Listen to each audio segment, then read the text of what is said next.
Hello, this is Frida Liu and you're watching The Shift, where we cover everything around sustainability. The Forest Stewardship Council is an international non-profit multi-stakeholder organization established in 1993 that promotes responsible management of the world's forests via timber certification.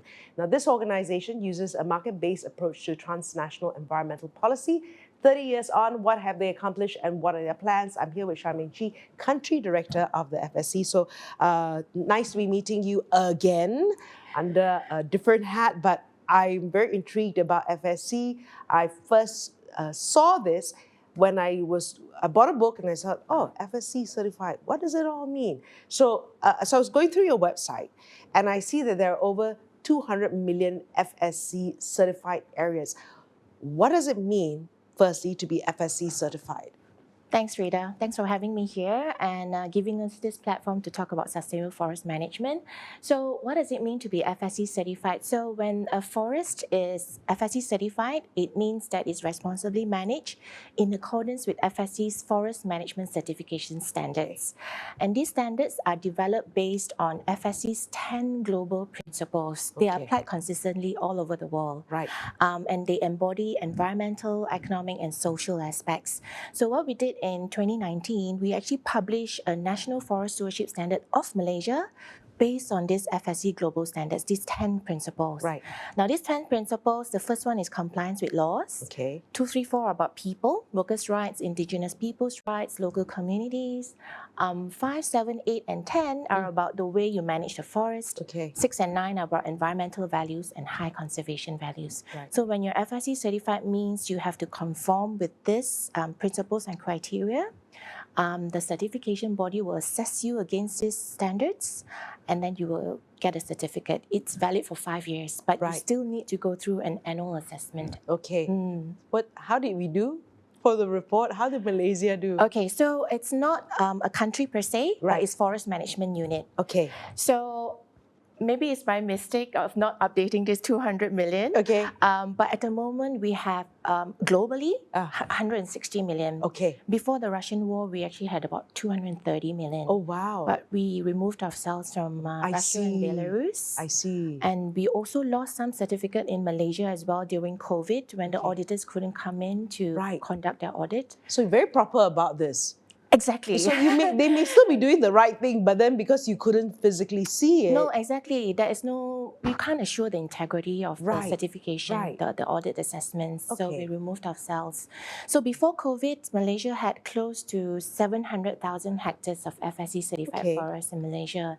Now we only have about 190, but the rest are in the process of getting recertified now that everything is back to normal. Okay, so getting recertified is not because of anything, but because they couldn't physically see it. Okay, now you also have more than 50,000 COC certificates, and COC stands for Chain of Custody. And whether the numbers have changed again, tell me. This is correct. But what does right it now? What does it mean? COC. So right now it's closer to 60,000 Chain of Custody certificate holders in the world. So the label that you saw on that book, so what it means is that the entire chain has been certified. So from forests right up to the shelf. Okay. Meaning the supply chain companies, the manufacturers, processors, traders, brokers, everyone has to be certified in order for the label to be printed on a product. I see. In that way, consumers get the assurance that traceability it really comes correct. And all that. Because only FSC certificate holders can pass on the FSC claims from one organization within the supply chain to the next. So the chain can't be broken. If it's broken, you can't have that label on. Yes. But it's not only paper actually. Nowadays, we can see FSC label on like car tires, clothing, even my shoes are made of FSC certified eucalyptus tree fiber, yoga mats, diving suits, of course timber furniture as well. Okay, so paper byproducts in a way, or plant forest-based products. Forest-based products. You can get pulp to make paper. You can also make fiber for clothing. Right. And then latex, which is from the rubber tree. Right. Okay, now, and I was saying, like, so you've got FSC 100%, FSC recycle, and FSC mix. Yes. Okay, what does that mean? Okay, so first of all, the FSC label. Thank you, teacher. we'll have this logo. So it's the Okay. check mark and tree logo. Okay. Every label will have that. The label will also say the FSC claim on it, which is 100% mixed or recycled. So 100% means that the materials used to make the product comes from an FSC certified forest. Okay. You will often find 100% on timber products, like a table made of 𝗕𝗃𝗃𝗃 wood, for example, or 𝗕𝗵𝗊 wood. Right. That would be 100%. Now, recycle, it's made of reclaimed materials, either pre-consumer or post-consumer reclaimed. FSC came up with this label to put less pressure on virgin forest, basically, to encourage recycling. And lastly, mix is a mixture of either 100% reclaimed or even controlled materials. So very often you can't really make a product out of 100% FSC materials because maybe lack of supplies or logistical issues. So by having controlled resources, you're able to mitigate the risk that it comes from unacceptable activities. For example, no illegal logging, no destruction of high conservation values. So controlled sources actually go through a process to make sure that they don't come from these sources. I know, so we have these forests here in Malaysia, right? Certified forests here in Malaysia. You've also got some innovations around blockchain, earth observation, and wood identification. Yes. Wow. I know. Pray tell. Yes, not me. Kudos to my colleagues in FSC International. Right. So blockchain basically enhances the system integrity of the supply chain traceability. So we recently launched FSC blockchain beta, I think in January 2024. So we are piloting this with selected supply chains. The full thing will be available in June 2024. And why is this important? It actually helps conform with the new EUDR requirements, the deforestation-free products requirements. So basically, buyers and sellers are able to input their trades onto a platform. It's secured. You're also allowed to let your supplier know what kind of information you want them to know. Right. And then the rest you can keep it confidential, and it's able to match, and it gets locked into the system. Okay, that's the gist of it. Now with wood identification, that's very interesting. So by basically taking the DNA of wood samples, as well as elements of the forest that it was grown, you're able to trace back. For example, let's say you have a shipment of timber, right? If you get a sample of it, you put it into the system, you know exactly which location it comes from. Wow. So this helps with, let's just say there is like suspicious activities, illegal logging, you know which forest it comes from, as opposed to, the shipment having, it comes from Poland, but actually originates from somewhere else around the world. Okay, so it's able to trace that. It's amazing. I don't have a forestry background, so it's quite mind-boggling how they're able to do this. But I suppose all of us have unique fingerprints, right? Right. Same thing as timber. There's timber, you'll be able to do that as well. And so what have been some of the projects in Malaysia, and what sort of industries would you like to see participating here in Malaysia? So we have started a pilot trying to enable and empower smallholder rubber planters get FSC certified. We've done that quite successfully.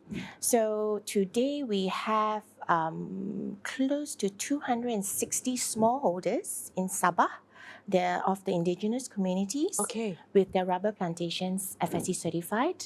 We hope to bring this up to 1,000 by mid-year with about 7,000 hectares of rubber plantations FSC certified.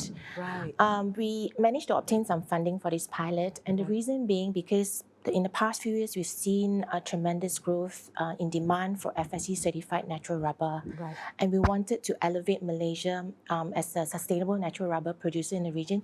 Some 10, 20 years ago, Malaysia used to be the number one natural rubber producer. So we hope, we can make a comeback, but in terms of sustainable natural rubber. It's not only being used with entire production these days, but also like shoes and yoga mats have the FSC label these days. So many things, right? Shoes, yoga mats, everything. Yes. And I was looking at the website and the history of what's happening, and I know that the global strategy, and you all have these 5-year global strategies. So now it's the 2021 to 2026, right? So what is the focus globally? Yeah, I think the main gist of it is we want to be able to collaborate with all our stakeholders to co-create solutions and using the power of forests basically to address climate and biodiversity loss crisis. Right. And one of the targets is to increase and enhance the value and benefits of forests by having about 300 million hectares of FSC certified forests in the world.